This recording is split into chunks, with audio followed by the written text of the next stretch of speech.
Capítulo 22, versículo 6. Nos quedamos allí, nos quedamos en el versículo 5, pero vamos al versículo 6 que dice, y me dijo, el ángel le estaba hablando al apóstol Juan allí en la isla de Patmos, y le estaba mostrando esta revelación extraordinaria de los tiempos futuros. Y dice que le dijo, estas palabras son fieles y verdaderas.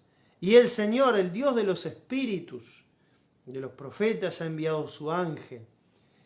Ha enviado su ángel para mostrar a sus siervos las cosas que deben suceder pronto. Un abrazo muy grandote también para María da Silva. Dios te bendiga, María. Una bendición muy especial. Un abrazo para Shirley también, allí conectada. Un abrazo grande para todos. Fíjense lo que dice el versículo 6, que poderoso. Dice, estas palabras son fieles y verdaderas, hermanos. Nosotros tenemos que entender esto, que la palabra de Dios es fiel y es verdadera. La palabra de los hombres puede fallar, el hombre se puede equivocar, el ser humano, tanto hombre como mujer me refiero, ¿no? El género humano se puede equivocar, puede fallar, puede hacer una promesa, no cumplirla. Estamos expuestos los seres humanos a tener nuestros errores, nuestras equivocaciones. Somos seres humanos, somos seres caídos. Pero cuando se trata de la palabra de Dios es fiel y la palabra de Dios es verdadera. Si hay algo en este mundo en lo cual nosotros podemos confiar, si hay algo en este mundo en lo que vos podés confiar, hermano y hermana, es a la poderosa palabra de Dios. Dios no miente, Dios no es hombre para prometer y no cumplir, ni hijo de hombre para que se arrepienta, dice la Escritura. Entonces nosotros tenemos este fortísimo consuelo en el corazón de saber que las palabras de Dios son fieles y son verdaderas. Y el Señor, el Dios de los espíritus de los profetas, dice, envió su ángel para mostrar a sus siervos las cosas que deben suceder pronto. Sabés que Dios ha enviado su ángel, en este caso particular, para revelarle al apóstol Juan, para que el apóstol Juan dejara establecido a través de todo este libro de 22 capítulos, para mostrar el propósito del libro de Apocalipsis, ¿cuál es? Para mostrar a sus siervos, nosotros, su pueblo, su iglesia, sus hijos, las cosas que van a suceder muy pronto. Y hermano, estamos en el epílogo, estamos en los últimos días, en los últimos tiempos de esta dispensación, la dispensación de la gracia, luego viene la dispensación de la gran tribulación, luego viene la segunda venida de Cristo, luego viene el milenio, luego viene el estado eterno. Todos acontecimientos que todavía no se han sucedido y que muy pronto se van a cumplir, el establecimiento del reino de Jesucristo sobre la tierra y después, por supuesto, por toda la eternidad. Por eso el versículo 7 dice, he aquí que yo vengo pronto, dice Jesús, y está en rojo. Todo lo que está en rojo en la Biblia es porque está hablando el mismo Señor Jesucristo. Y dice, aquí yo vengo pronto, bienaventurado el que guarda las palabras de la profecía de este libro. Mire qué promesa, hermano y hermana, amigo y amiga, vos que me estás escuchando y viendo. Jesús dice, aquí yo vengo pronto. Algunos creen que la venida del Señor tarda, que no viene, que se habla, y se habla de la venida del Señor y esto y de aquello. Y sabemos que para Dios un día es como 1000 años y 1000 años como un día. ¿Sí? Y cuando queremos acordar en un abrir y cerrar de ojos, dice la Escritura al final, trompeta, porque se tocará la trompeta, los muertos en Cristo resucitarán primero y nosotros, los que estamos vivos, los que habremos quedado, seremos arrebatados, dice la Escritura, juntamente con las nubes para recibir al Señor en el aire y allí estaremos siempre con el Señor. Entonces, hermanos, sabemos claramente que esto puede acontecer en cualquier momento. Jesús dice, yo vengo pronto. Bienaventurado el que guarda las palabras de la profecía de este libro, de forma particular haciéndose referencia al libro de Apocalipsis. Yo, Juan, soy el que oyó y vio estas cosas, y después que las hube oído y visto, me postré para adorar a los pies del ángel que me mostraba estas cosas. Ahí cometió un error Juan, ¿no? Vio la brillantez, la belleza de este ángel, dice que se postró delante del ángel que le estaba mostrando todo lo que iba a suceder en el futuro. Pero fíjese que dice la palabra de Dios en el versículo 9, pero él me dijo, el ángel dice que le dijo, mira, no lo hagas, porque yo soy consiervo tuyo. Le dijo, y de tus hermanos los profetas, y de los que guardan las profecías de este libro, adora solamente a Dios. Fíjese el mensaje claro que le deja el ángel a Juan. Estamos hablando de un ángel, no un ángel hermoso, un ángel es santo, perfecto, puro, brillante, no es un ser humano imperfecto, sino que es un ser realmente perfecto, que está en el cielo, que ve el rostro de Dios de manera continua, permanente, que sirve a Dios de manera permanente, de una manera diferente a la nuestra, que no tiene un estado caído, que vive en un estado espiritual perfecto, de pureza, de santidad. Claro, Juan cuando lo ve se maravilla de este ángel y lo quiso adorar. Dice que se quiso postrar, se postró, pero el ángel lo para y le dice, no, espera un poquitito. Yo soy consiervo tuyo, mire cómo lo califica. Yo soy consiervo tuyo y de tus hermanos los profetas, dice, y los que guardan las palabras de este libro. Y ahí es donde le apunta el ángel, y mire qué interesante esto, hermano y hermana, amigo y amiga, qué importante que es. Adora solamente a Dios. Hermano, los verdaderos cristianos nos postramos solamente ante Dios, no nos postramos ante los hombres, no nos inclinamos ante ningún ser humano, porque eso es idolatría. Cuando venga el anticristo va a buscar adoración, va a pedir que las personas se postren y le adoren a él. Pero los verdaderos hijos de Dios jamás nos postraremos ante un hombre, sea quien sea ese hombre, aunque sea el anticristo. Nosotros no nos arrodillaremos ante él ni le rendiremos adoración y culto. Al único que le rendimos culto y que reconocemos que es digno de gloria, de honra y de alabanza y de adoración, es a nuestro Dios, como acá el ángel nos deja bien claro. Le dice a Juan, adora a Dios. En otras palabras, adora solamente a Dios. Él es el único digno de adoración. Sigue diciendo el versículo 10, y me dijo, no selles las palabras de la profecía de este libro, porque el tiempo está cerca. Fíjese qué interesante lo que dice el verso 10. Le dice, no selles las palabras de la profecía de este libro, porque el tiempo está cerca. Hay un momento en el libro de Daniel, que estamos hablando de aproximadamente, a diferencia de la revelación que recibió Juan en el año 100 después de Cristo, Daniel recibió una revelación aproximadamente en el año 600 antes de Cristo, o sea, unos 700 años antes de la revelación que recibe Juan.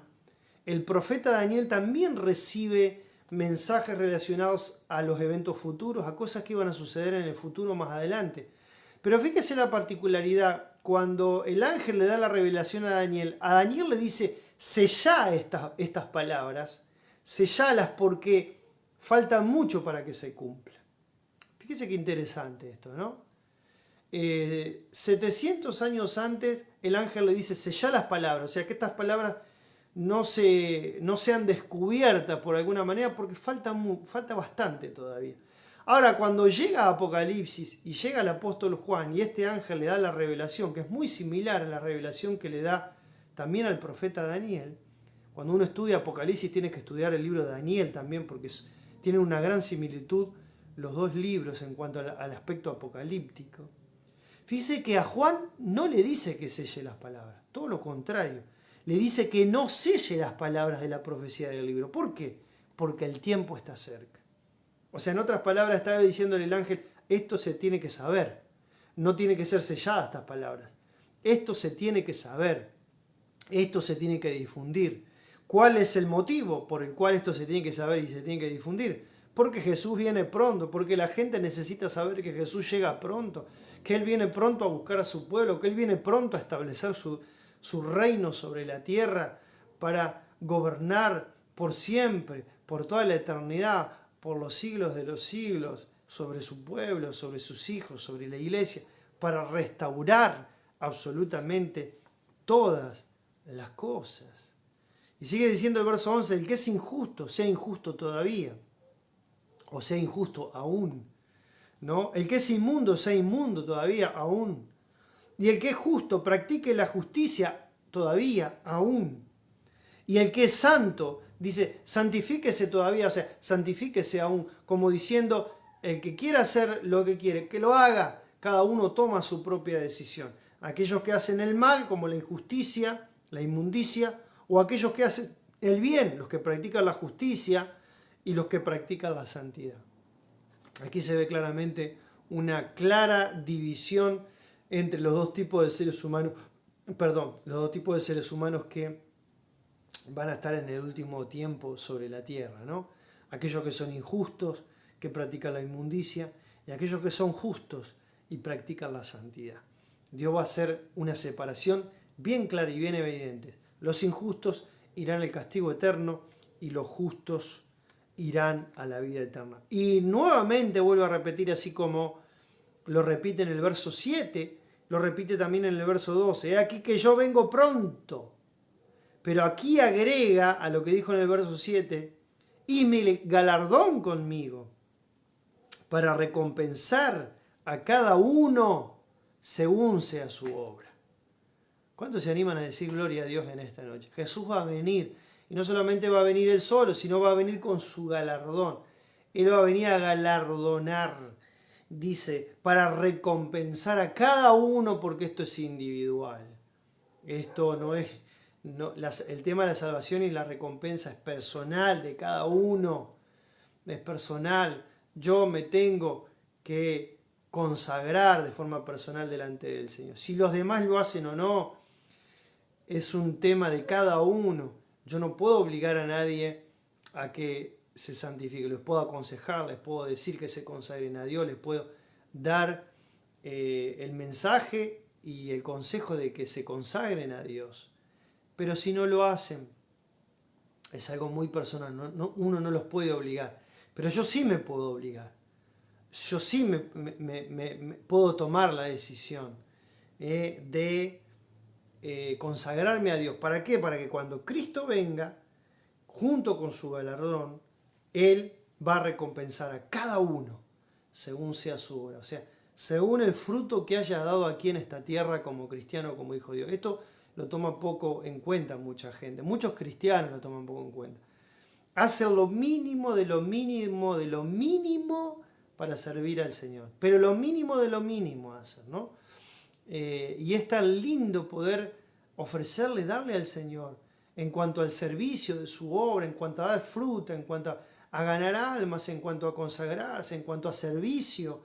Ayer hablaba del cuerpo de Cristo, lo importante que es el cuerpo de Cristo, que cada miembro cumple una función, de no desconectarnos del cuerpo de Cristo, porque si yo me arranco un dedo, ese dedo se va a terminar pudriendo, muriéndose, va a quedar morado y se va a terminar muriendo porque se despega del cuerpo. Sí pasa con muchas personas que se despegan del cuerpo de Cristo, y al despegarse del cuerpo de Cristo se enfrían, se mueren espiritualmente, no al principio, pero con el paso del tiempo se terminan muriendo, no crecen, no avanzan, no aprenden más de la palabra de Dios porque se alejan del cuerpo de Cristo, porque se alejan de la iglesia.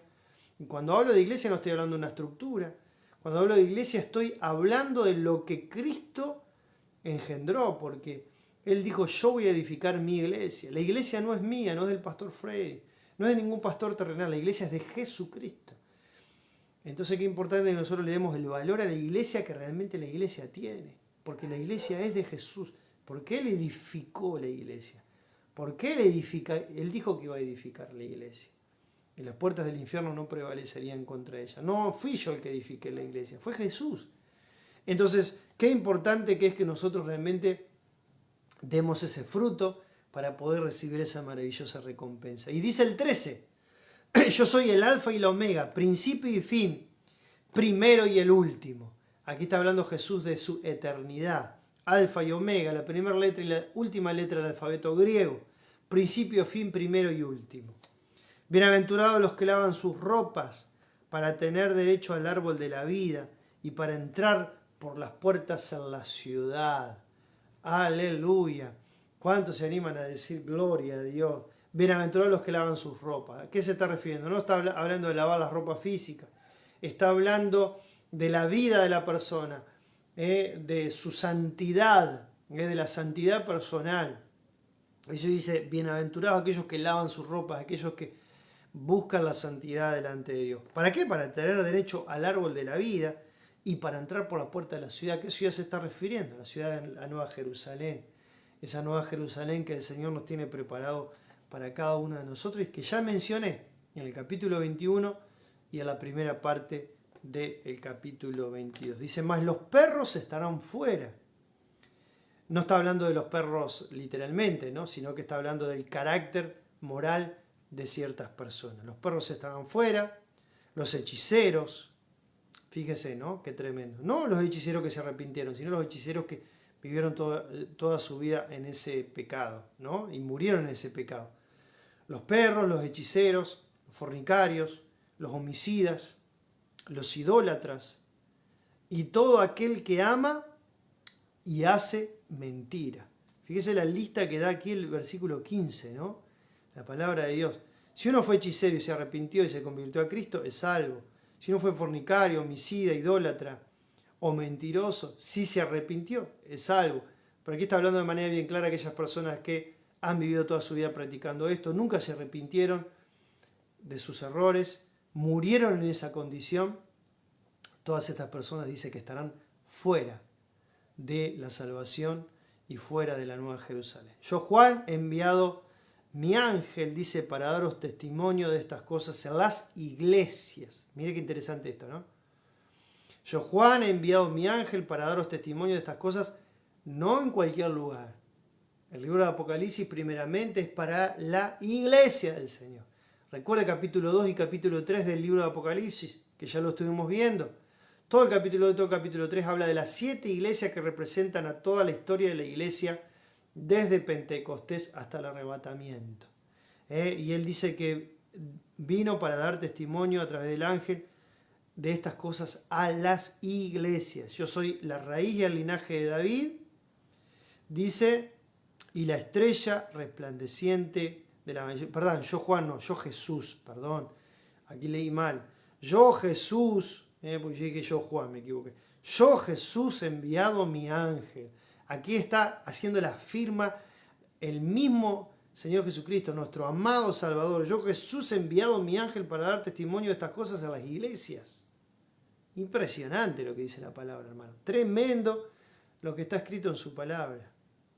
Y ahí dice Jesús, yo soy la raíz y el linaje de David, la estrella resplandeciente de la mañana. Podríamos decir muchas cosas sobre este título, sobre uno de los tantos títulos que Jesús tiene, ¿no?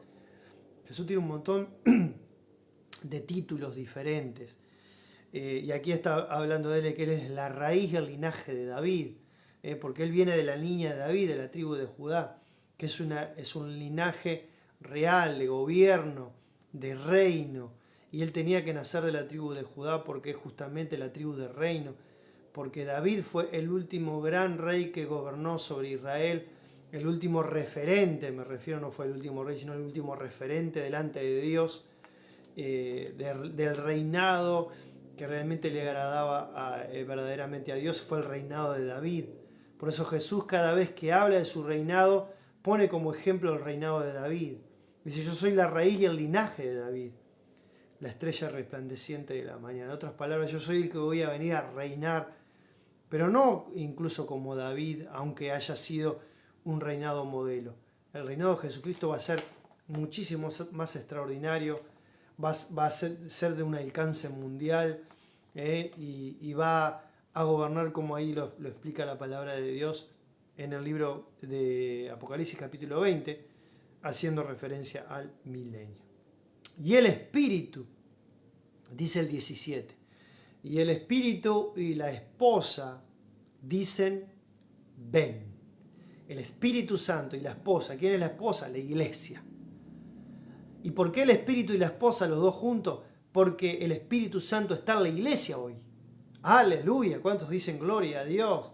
El Espíritu Santo está en la iglesia. Desde el día de Pentecostés el Espíritu Santo cayó sobre la iglesia y allí en cada creyente, en cada hijo de Dios, el Espíritu Santo está reinando y gobernando. Y cuando seamos arrebatados, vamos a ser arrebatados juntamente con el Espíritu Santo, vamos a ser elevados, el Espíritu Santo nos va a llevar. Y por eso el Espíritu y la iglesia son los que dicen, ven, son los que dicen, ven, Señor Jesús. Y el que oye diga, ven. Y el que tiene sed, dice el 17, venga. Y el que quiera tome del agua de la vida gratuitamente. ¿Por qué dice el que quiera? Porque tenemos libre albedrío, hermanos. Amigo y amiga, vos que me estás escuchando y viendo. Tenemos libre albedrío y por eso el Señor dice, el que quiera. Yo no los obligo, yo no obligo a nadie, ni a adorarme, ni a amarme, ni a servirme, ni a congregarse. Dios no obliga. El diablo sí es un atrevido y muchas veces fuerza la puerta y por eso muchas veces gana batallas. Porque él es atrevido y fuerza la puerta y nosotros los seres humanos muchas veces le permitimos al enemigo que venga y haga daño a nuestra vida y a nuestra familia.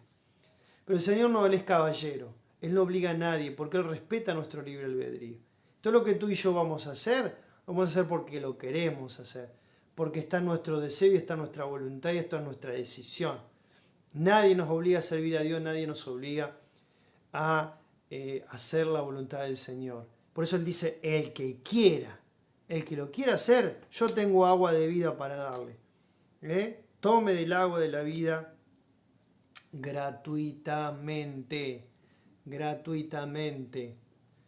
Dice el verso 18, yo testifico a todo aquel que oye las palabras de la profecía de este libro. Si alguno, añadiere, dice.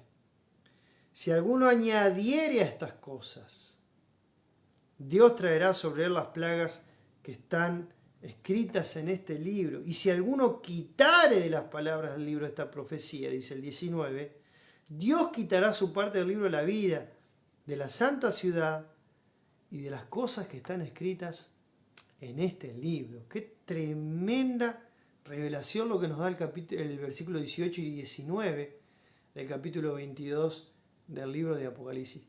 Tremendo. Dice, todo aquel que oye las palabras de la profecía de la televisión, si alguno añadiere, o sea, si alguien añade a todo lo que está escrito en el libro de Apocalipsis, miren, se han levantado sectas tremendas que le han añadido al libro de Apocalipsis y a la profecía de los tiempos futuros. Mire lo que les espera a estas personas, ¿no? Si alguno añadiere, Dios traerá sobre él las plagas que están escritas en este libro. Qué tremenda advertencia. Y dice, y si alguno quitare, por eso sí será importante estudiar toda la palabra de Dios. Hay personas que leen la Biblia desde Génesis hasta Judas, que es el libro anterior a Apocalipsis. Y parece que Apocalipsis lo tienen sellado. No leen, no estudian, no pesquisan, dicen que tiene mucho simbolismo, le ponemos 10.000 excusas al libro de Revelación. Es uno de los libros más importantes de la Biblia porque son acontecimientos que todavía no se han producido en la tierra y son anuncios que Dios nos está dando a través de este libro de las cosas que van a suceder pronto. Si será importante estudiar Apocalipsis, importantísimo. Dice, si alguno quitara las palabras del libro de esta profecía, Dios quitará su parte, dice el libro de la vida, la santa ciudad y las cosas que están escritas en este libro.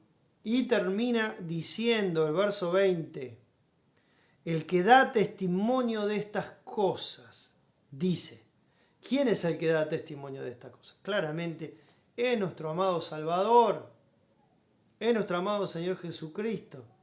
Jesús es el que da testimonio de esto. El libro de Apocalipsis es nada más y nada menos que el testimonio de Jesús. El testimonio de Jesús. Por eso el Señor Jesucristo, y con esto voy concluyendo, conservó con vida al apóstol Juan. Todos los otros apóstoles de Jesús que estuvieron con Jesucristo en la tierra fueron todos mártires, a excepción de Judas, que se quitó la vida, sabemos, pero el resto de los apóstoles fueron todos mártires, murieron incluso en una época temprana. Algunos murieron en el año 60, otros en el 66, otros en el 70, máximo. Pero el apóstol Juan fue conservado con vida, el único de los 12 apóstoles que fue conservado con vida. Esto no es casualidad, hermano y hermana. Esto no es casualidad.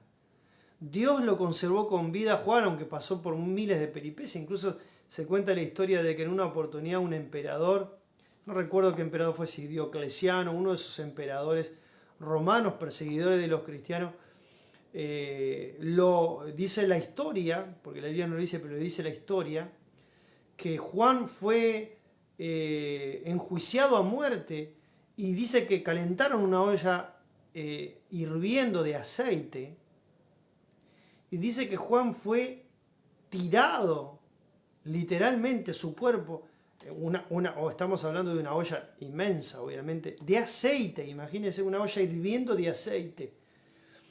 Cuando se mete una persona en una olla hirviendo de aceite, se cocina en un segundo. Bueno, la historia cuenta que el apóstol Juan fue tirado en una olla de aceite hirviendo y no murió. No solamente no murió, sino que no tuvo ningún tipo de quemadura. Eso es realmente impresionante. Hermano, cómo Dios, de una manera claramente sobrenatural, conservó con vida al apóstol Juan, el único apóstol que estaba con vida, de todos los 12 apóstoles. Aunque haya pasado por esa situación y habrá pasado por un montón de situaciones de muerte o estar cerca de la muerte, el enemigo, el diablo, sabía todo esto y buscó la manera de destruirlo. Pero no pudo, ni siquiera cuando fue lanzado en esa olla de aceite hirviendo, no se hizo daño. Entonces cuando el emperador vio que no había forma de matar al apóstol Juan, dice que fue colocado en esa isla, que era una isla, una cárcel, donde iban todos los presos políticos. Y allí fue llevado el apóstol Juan a la isla de Patmos, que quedó obviamente preso en esa isla, fue colocado preso en esa isla. ¿Por qué Dios permitió todo esto?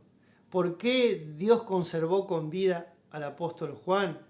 ¿Por qué fue colocado en ese lugar, en esa isla, que seguramente en ese calabozo donde él estaría estaba solo, aislado, no había nadie, no había ninguna persona presente en ese lugar?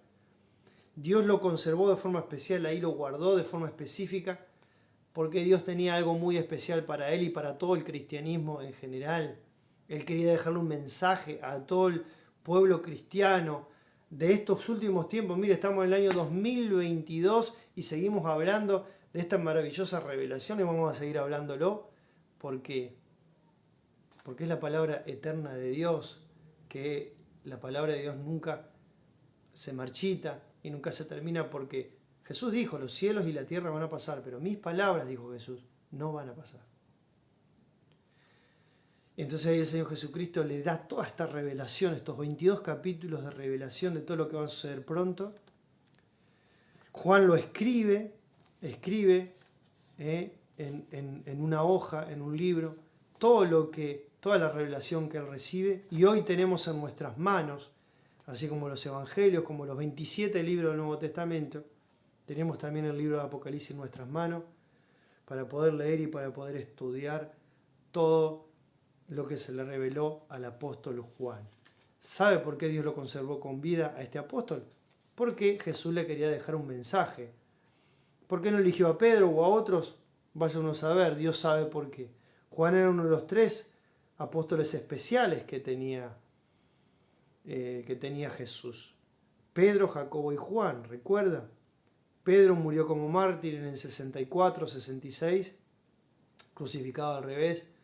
Jacobo, hermano de Juan, sí, murió con una muerte de espada.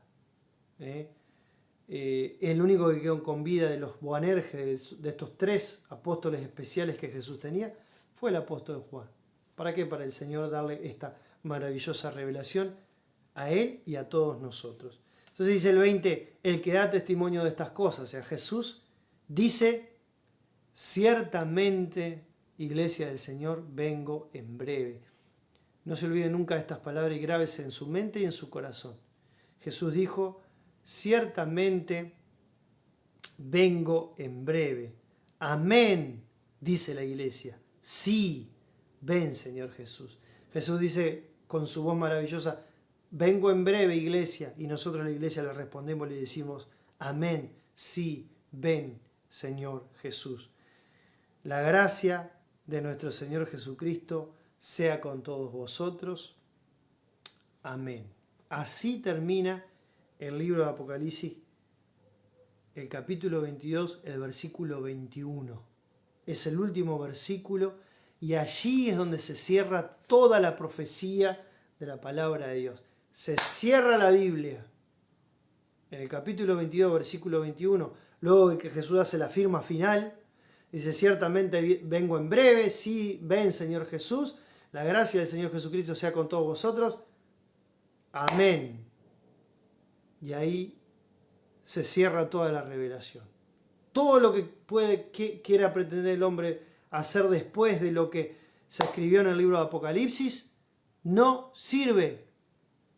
Sectas, sean las sectas que sean, que hayan escrito libros, que divinicen ese libro, sea la secta que sea, el nombre que sea, no sirve.